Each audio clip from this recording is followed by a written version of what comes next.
Hanako Greensmith from Chicago Fire and Leroy Hawkins from Chicago PD. Guys, thanks for stopping by. How are you? Good. How are We can't you? complain. We Yeah. can't complain. Fantastic. What's up, So Neil? we're gonna go first with updates. First of all, on going with Chicago Fire first. What should we expect this season in Chicago Fire? From this season, you're going to see all of your favorites, a lot of your favorite casts are returning. You'll see some cliffhangers resolved or not. And then you will see all the things that you know and love. We have some phenomenal special effects returning, some really, really great nail biter incidents. And there are just a lot of new challenges that I think all of One Chicago is feeling, but particularly Chicago Fire. And the way that we're tackling it is going to really bring about, I think, new colors and new characters. So definitely want to stay tuned for all those changes.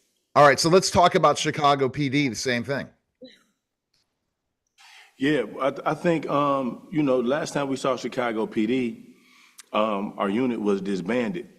And what we find out coming into season 13 is that even though we've been separated as a unit, we're a lot closer than we ever have been.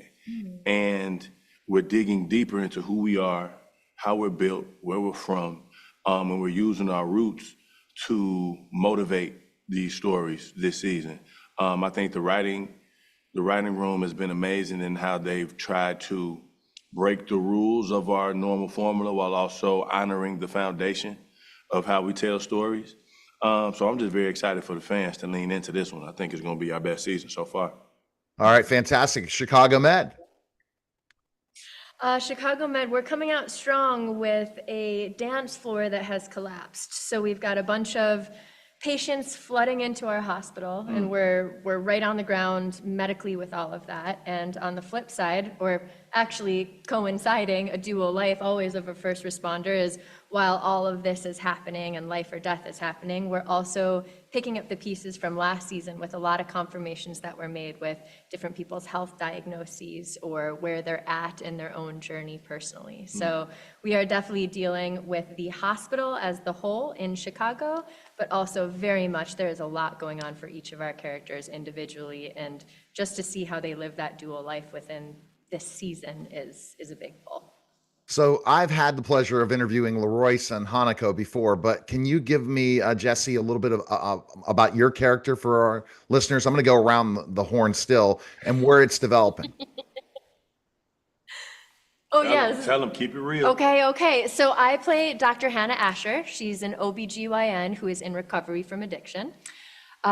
We find her in the so much to share. Dr. Hannah Asher, I get so excited. But basically, when we first find her, she is an addict and she is struggling pretty hard while also still being in the medical field.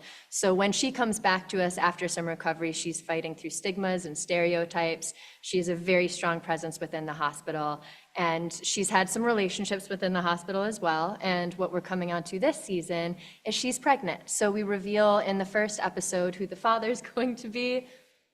And see how she kind of deals with this life of her career, the physical of knowing what could and couldn't go wrong, as well as starting off on a really untraditional step in how this happened and where it goes. So there's a lot, while also really advocating for her patients and being really a doctor that I personally would want to have on my side, for sure. All right, Hanako, tell me about how your character's developing, because you've been on my show before, but just to kind of give a quick update. Yes, hi again. I think Violet is coming off, the heels of a romance gone sour, and making some decisions around that. And I think that's kind of fueling her to lock in even harder than she has before, especially with a lot of new challenges coming her way. I feel like both Violet and Hanako this season have had to take on a lot more responsibility, and it's overwhelming, but it's been really exciting to see how she takes that on and how she has Novak under her wing. And I think it's definitely a new way to experience Violet, and I don't think a way that we have seen before. Last but not least, Leroyce. Yes, sir. I think, and thanks for having me again. You're welcome. I think what's interesting about Atwater is his continued exploration and how he can just add value to his unit, who he loves dearly, right? His family, His little brother and his little sister had to go away seasons ago just because of the turbulence that the job provided. He just reconnected with his father, but even his father, as of late, hasn't been around as he's been trying to acclimate to the real world since his time in the penitentiary.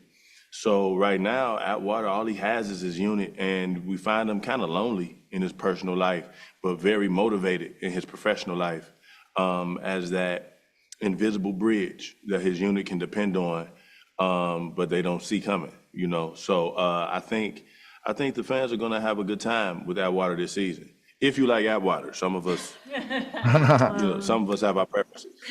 All right. So One I know you Chicago acquired starts taste. out.